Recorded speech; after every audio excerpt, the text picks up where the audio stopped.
कैसे सभी छात्र और छात्राएं, चलिए मैं आपका अपना टीचर गुलशेर घोट आज मैं आप लोगों के लिए लेकर आया हूं। आप लोगों को पता है जो बच्चे हमारे से टेट के एग्जाम की तैयारी कर रहे हैं, टेट के एग्जाम की तैयारी कर रहे हैं, ये या फिर किसी के केवीएस वगैरह के एग्जाम की तैयारी कर रहे हैं, जिसमें कहने की बात यह है बाल विकास, साइकोलॉजी या पेडागोगी या शिक्षा शास्त्र एग्जाम में आता है। ठीक, तो वो आप लोगों को पता है कि हम कंटिन्यूटी के साथ आप लोगों को एक टेस्ट उपलब्ध कराते हैं। एक हफ्ते में एक भी हो जाता है, कभी कभी दो भी हो जाता है। ठीक है, तो आज का हमारा जो टेस्ट नंबर है वो है 24। ठीक, इससे पहले 23 टेस्ट आपके हो चुके हैं, वो सब प्ले लिस्ट में पड़े हुए हैं। आप लोगों को बाल विकास के जितने भी टॉपिक है, हर टॉपिक से एक टेस्ट निकाल के हमने आपके सामने रखा है ताकि आप लोगों को कोई भी समस्या एग्जाम में ना आए। आज हमारा जो टॉपिक है वो है शिक्षण अधिगम की प्रक्रिया है। ठीक है, टॉपिक नंबर 17। इससे पहले 16 टॉपिक कर चुके हैं और बाकी मिक्स टेस्ट हो चुके हैं, वो आप अच्छी तरीके से पढ़े और कोई भी समस्या है तो कमेंट बॉक्स में कमेंट करके पूछे। आइए पहला क्वेश्चन है, देखते हैं। एक प्रभावशाली अध्यापिका या अध्यापक होने के लिए महत्वपूर्ण क्या बात है? मतलब आप एक टीचर होने के नाते, एक इफेक्टिव टीचर होने के नाते जो आपका प्रभाव पड़े क्लास पर, आपके अंदर सबसे महत्वपूर्ण विशेषता कौन सी होनी जरूरी है? पुस्तक से उत्तर लिखने पर बल देना, बी प्रत्येक बच्चे के संपर्क में रहना, ए और बी दोनों, डी केवल दूसरा। देखिए, एक इफेक्टिव टीचर होने के नाते या एक बेहतर टीचर होने के नाते, एक एजुकेटर अच्छा बनने के लिए आपके अंदर सबसे पहली जो कला है यह होनी चाहिए कि प्रत्येक बच्चे के संपर्क में रहे आप, ताकि बच्चा आपको अपनी समस्या बता सके और आप उसका समाधान कर सके। क्लियर है? Question number 2। बच्चों के अधिगम को सुगम मतलब आसान बनाने के लिए अध्यापकों को एक अच्छे कक्षा वातावरण का निर्माण करने की आवश्यकता होती है। निम्न कथनों में कौन सत्य नहीं है? ठीक है, एक गलत है इसमें। मतलब बच्चों के अधिगम को, जो वो बच्चे सीखते हैं, लर्न करते हैं, उसे आसान बनाने के लिए, उसे इफेक्टिव बनाने के लिए, उसे बेहतर समझाने के लिए, सुगम बनाने की अध्यापकों के एक अच्छे कक्षा वातावरण के निर्माण करने की आवश्यकता होती है। तो निम्न कथनों में कौन सत्य नहीं है? एक गलत है इनमें। बच्चों के प्रयासों को स्वीकृति, जो बच्चा प्रयास कर रहा है उसे एक्सेप्ट करें आप, ताकि वो और बेहतर कुछ कर सके। अध्यापकों के अनुसार कार्य करना, सी बच्चों को स्वीकार करना, अध्यापक का सकारात्मक रुख या नजरिया। बताइए कौन सा इसका आंसर है?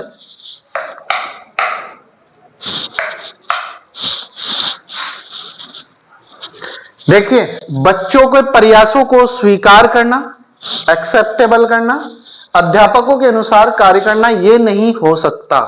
इसमें आंसर है गलत, बी। बाकी ए, सी और डी तीनों सही है।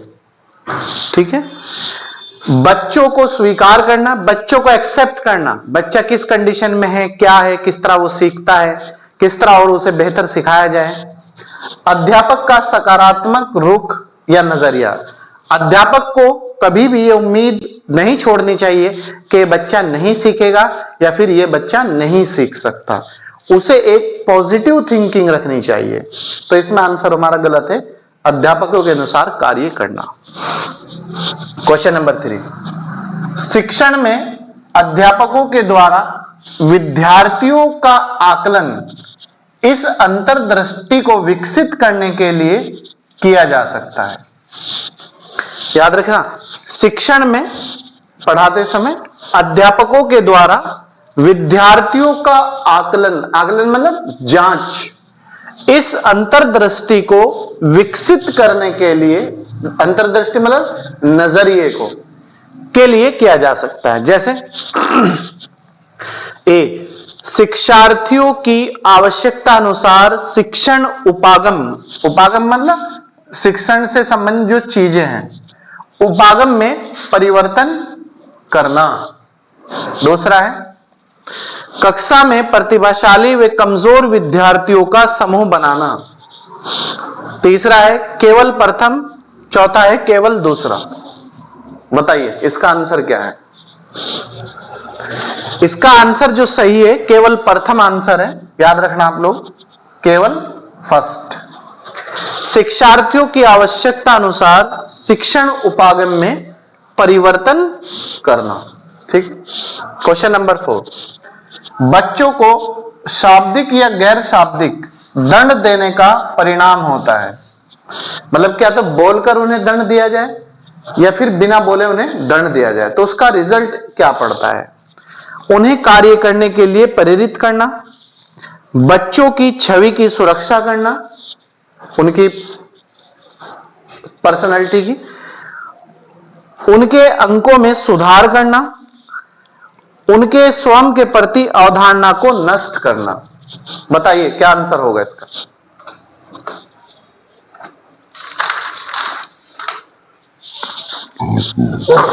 इसका आंसर है उनके स्वयं के प्रति अवधारणा को नष्ट करना। मतलब जो हमारी दंड देने की अवधारणा है उसे हम दूर करें, जो हमारा नकारात्मक सोच है उनके साथ वो हमें दूर रखने की आवश्यकता है। उनके बारे में जरूरत है हमें सकारात्मकता के साथ काम करने की।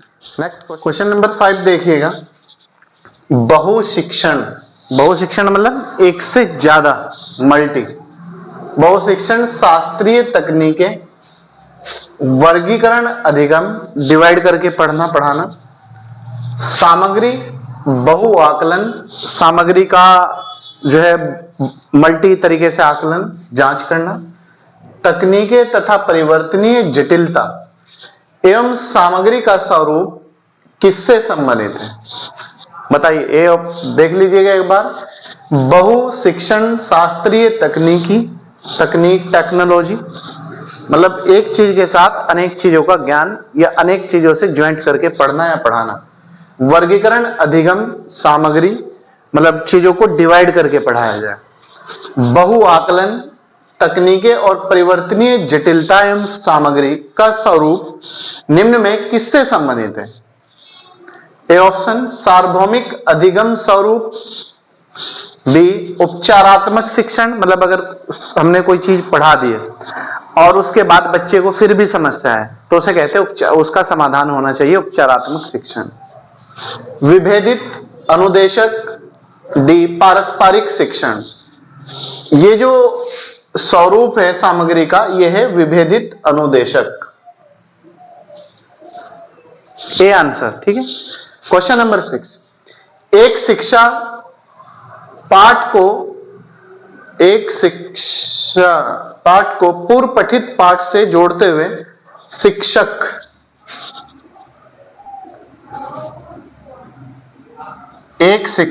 पाठ को पूर्व पठित मतलब जो पहले से पढ़ा दिया गया हो, पूर्व पठित पाठ से जोड़ते हुए बच्चों को सारांश मतलब उसका मेन टाइटल कंटेंट लिखना सिखा रही है, तो वह क्या कर रही है? याद रखना, अगर कोई मैं हूं या आप हो या कोई भी और कोई भी टीचर हो, अगर मैंने आपको कोई टॉपिक पहले से पढ़ा दिया, पूर्व पठित कहते हैं उसे, ठीक है, पठित मतलब पढ़ा दिया गया हो, और फिर मैं उस चीज का आपको सारांश लिखने के लिए बोलता हूं, तो मैं ये क्या काम कर रहा हूं या ये आप क्या काम कर रहे हो? वह बच्चों की पाठ समझने की शैली विकसित करने में सहायता कर रही है। याद रखना, ए ऑप्शन है वह बच्चों की पाठ समझने की शैली, मतलब ताकि वो स्वयं समझ सके, शैली विकसित करने में सहायता कर रही है। डी वह विद्यार्थियों को सामंथरीय अनुकूल स्मरण करने को प्रेरित कर रही है, मतलब अपने अनुकूल। सी ए और बी दोनों, पहला और दूसरा दोनों। डी है केवल प्रथम। बताइए, वेरी गुड। इसका आंसर हो जाएगा केवल प्रथम। वह बच्चों को पाठ समझने की स्वयं शैली, ताकि उनका स्वयं का विकास हो सके, करने में सहायता कर रही है। क्वेश्चन नंबर 7, एक शिक्षक को क्या व्याख्यान पर अधिक बल देना चाहिए, मतलब लेक्चर पर अधिक बल देना चाहिए। बी, जब एक शिक्षार्थी अपने विचारों को, विचार मतलब अपने बातों को संप्रेषित करने की कोशिश कर रहा है, संप्रेषित मतलब दूसरों को बताने का वो कर रहा है प्रयास, तो उन्हें ठीक नहीं करना चाहिए। सी, केवल प्रथम, केवल दूसरा। बताइए इसका आंसर क्या है? जब एक विद्यार्थी अपने विचारों को संप्रेषित करने की कोशिश कर रहा है तो उन्हें ठीक नहीं करना चाहिए, तो इसका आंसर केवल दूसरा हो जाएगा। क्यों ठीक नहीं करना चाहिए? क्योंकि जो बच्चा अपनी बातों को, विचारों को दूसरे से आदान प्रदान कर रहा है, अगर हम उसे बीच में रोकेंगे तो वहीं रुक जाएगा, तो उसका जो विकसित है, जो डेवलपमेंट है, जो उसका विकास है, वो अवरुद्ध हो जाएगा और वो फिर आगे से झिझकेगा खड़ा हुआ। तो इसलिए उन्हें ठीक नहीं करना चाहिए, बोलने देना चाहिए। बाद में जब वो सब कुछ कर ले उसके बाद बताए कि ये गलती है। नेक्स्ट है, अंतरपरक अनुदेशक क्या है? अंतरपरक अनुदेशक शिक्षार्थियों की आवश्यकताओं को पूरी करने के लिए सामूहिकरण के विविध रूपों का प्रयोग। सामूहिकरण मतलब ग्रुप बनाकर विविध अलग अलग तरीकों का प्रयोग। बी, ऐसे समूह का प्रयोग जो कभी नहीं बदलता, ऐसे समूह का प्रयोग जो कभी नहीं बदलता।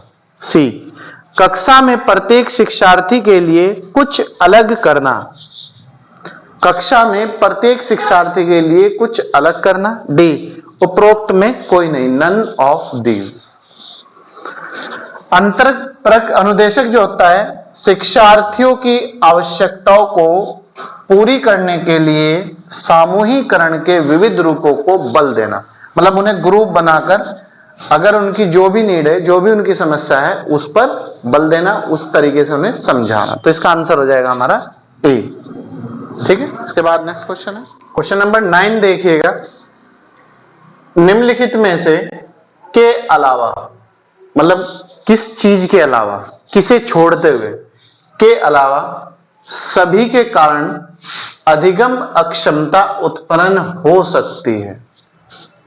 मतलब अधिगम में समस्या, अक्षमता का मतलब है समस्या, एक चीज को छोड़कर। वो कौन सी चीज है? शिक्षक की शिक्षण शैली, बी ऑप्शन, मंद बुद्धि, अगर बच्चा कमजोर है, मंद बुद्धि है तो उसमें।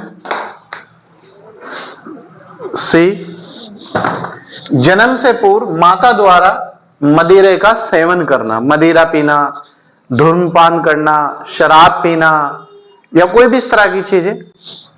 देखो, इसमें मंद बुद्धि के कारण भी अक्षमता उत्पन्न हो सकती है, बच्चे को नुकसान हो सकता है और बच्चा कम सीखता है, बेहतर प्रकार से प्रोग्रेस नहीं करता।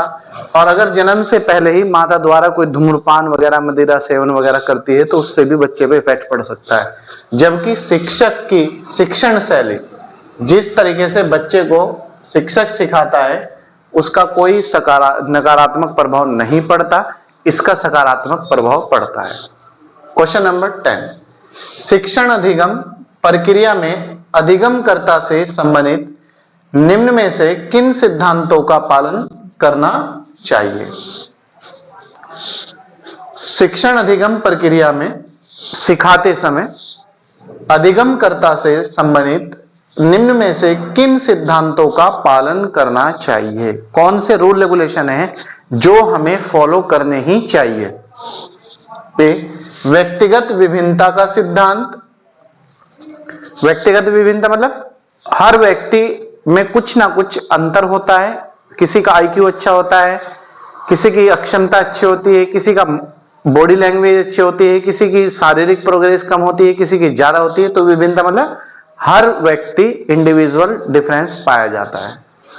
छात्र केंद्रिता का सिद्धांत, छात्र को ध्यान में रखकर पढ़ाया जाए, तैयारी कराई जाए, उसे समझाया जाए। सक्रिय सहयोग का सिद्धांत, एक्टिव होकर उसे सहयोग करा जाए। सहयोगात्मक सिद्धांत, उसे सहयोग प्रदान करा जाए। डी उपरोक्त सभी। तो इसका आंसर जो है उपरोक्त सभी आ जाएगा, डी आंसर हो जाएगा। विभिन्नता का सिद्धांत, छात्र केंद्रिता का सिद्धांत, सक्रिय सहयोग का सिद्धांत, तीनों, और आंसर है उपरोक्त सभी, डी आंसर हो जाएगा। क्वेश्चन नंबर 11, एक अध्यापक का मुख्य उद्देश्य विद्यार्थी के ... को उचित दिशा में प्रभावित करना, अर्थात उसके ... को उचित दिशा में प्रभावी बनाना होता है। क्या होता है? दो फिल इन द ब्लैंक है, दो हमारे रिक्त स्थान है, दोनों की पूर्ति करनी है। ए व्यक्तित्व ज्ञान, बी व्यवहार अधिगम, सी व्यवहार विद्यालय। बताइए, इसका जो आंसर है वो है व्यवहार अधिगम, बी आंसर।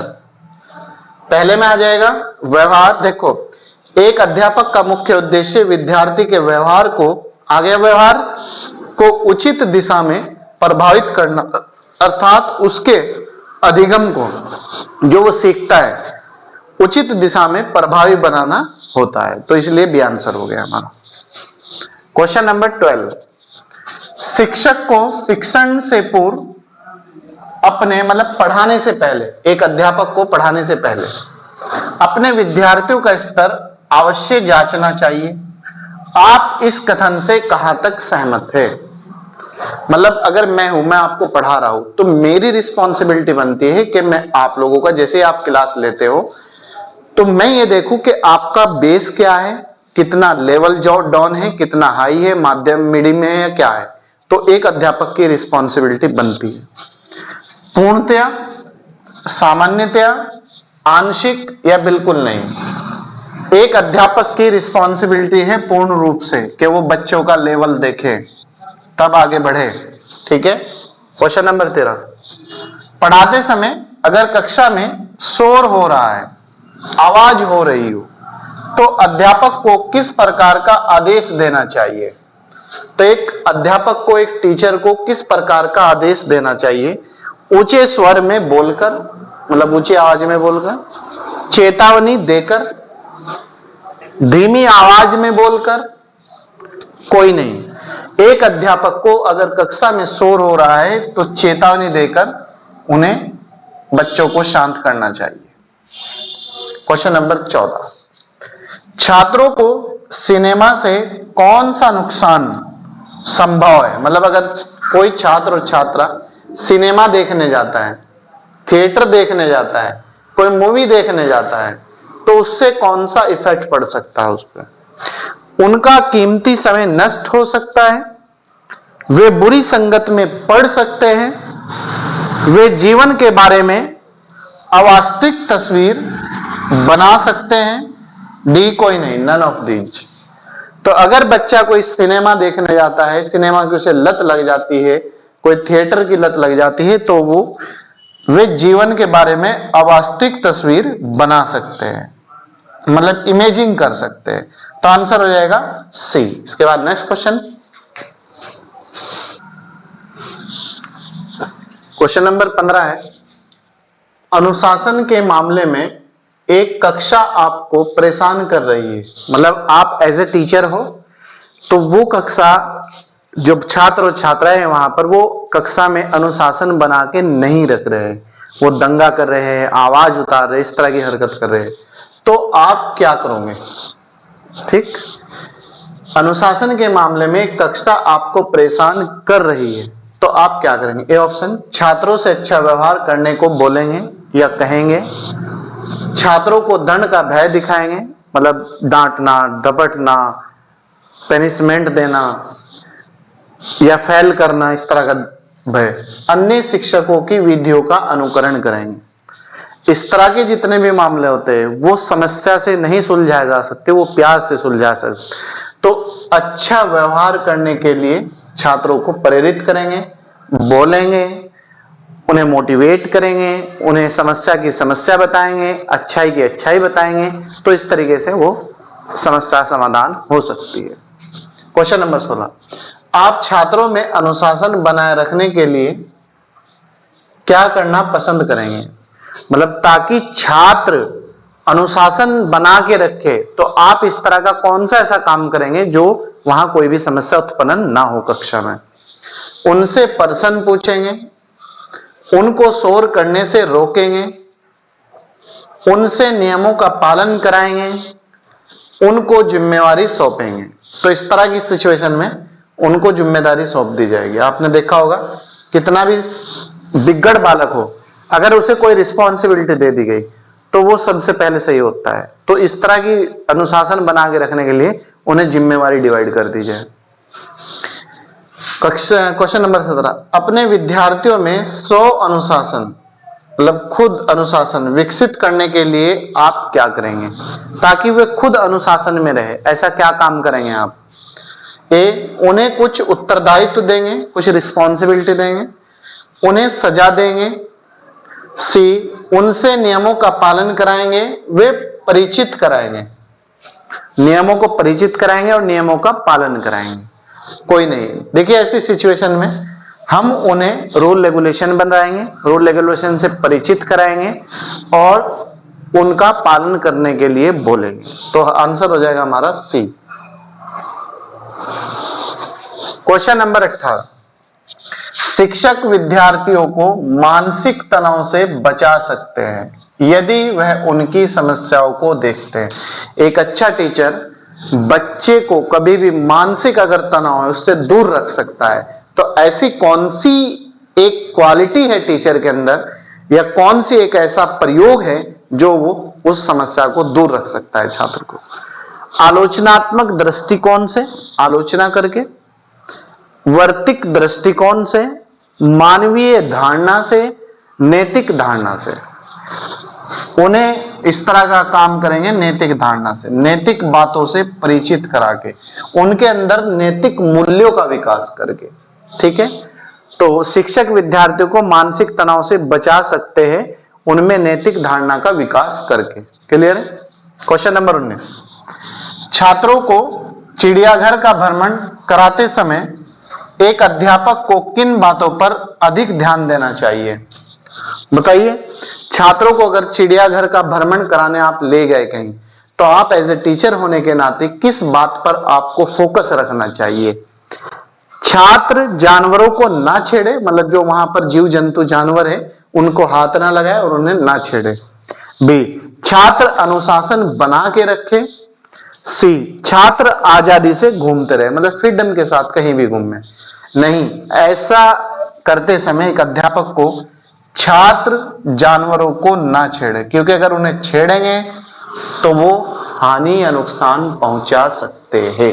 इस बात की रिस्पॉन्सिबिलिटी या जिम्मेवारी होनी चाहिए एक अध्यापक पे। क्वेश्चन नंबर 20 और लास्ट क्वेश्चन है, कक्षा में नेतृत्व करता है, एक किसी भी कक्षा में नेतृत्व कौन करता है? शिक्षक, मॉनिटर, प्रधान अध्यापक या फिर छात्र समूह? शिक्षा कक्षा का नेतृत्व जो करता है वो करता है शिक्षक। A answer. ठीक है, तो ये थी आज की हमारी 20 नंबर की टॉप 20 क्वेश्चन और टॉपिक था आज हमारा शिक्षण अधिगम की प्रक्रिया है। इससे जो भी क्वेश्चन 20 बन सकते थे, 20 तो बहुत ज्यादा बना दिए मैंने आप लोगों के लिए। कम से कम आप ये मानना कि हर टॉपिक से 1 या 2 ही क्वेश्चन रहता है, इससे ज्यादा नहीं रहता। तो आप टेस्ट सीरीज ज्वाइन करिएगा, हर टॉपिक से हम आप लोगों के लिए टॉप 20 क्वेश्चन निकाल के ला रहे हैं ताकि आपको कोई भी एग्जाम में दिक्कत ना आए। तो लगभग हमारे 25-26 टेस्ट है, आप पूरी की पूरी टेस्ट सीरीज ज्वाइन करिएगा और जोड़िएगा ज्यादा से ज्यादा बच्चों को, शेयर कीजिएगा, वीडियो को लाइक कीजिएगा और अगर आप यूट्यूब चैनल पर नए हैं तो सब्सक्राइब कर दीजिएगा, फ्री है, बेल आइकन को प्रेस कर लीजिएगा ताकि आपको दिन प्रतिदिन की जो क्लास है वो आपको घर बैठे उपलब्ध हो सके। और हिंदी की क्लास कंटिन्यूटी के साथ चल रही है, हिंदी का टेस्ट चल रहा है 1 हफ्ते में, एसएसटी की क्लास कंटिन्यूटी के साथ चल रही है, इतिहास, ज्योग्राफी और पॉलिटिकल साइंस, नागरिक शास्त्र या संविधान, एक ही बात है। ठीक है, और ये आप ज्वाइन करिएगा और ज्यादा से ज्यादा लोगों को इसके बारे में बताइएगा कि कंटिन्यूटी के साथ क्लास ली जाती है, कोई भी समस्या नहीं है। चलिए, मैं आपका अपना टीचर गुलशर गौड़ मिलता हूं आपसे नेक्स्ट वीडियो के साथ। तब तक आप अपना बहुत ख्याल रखिएगा। Thank you.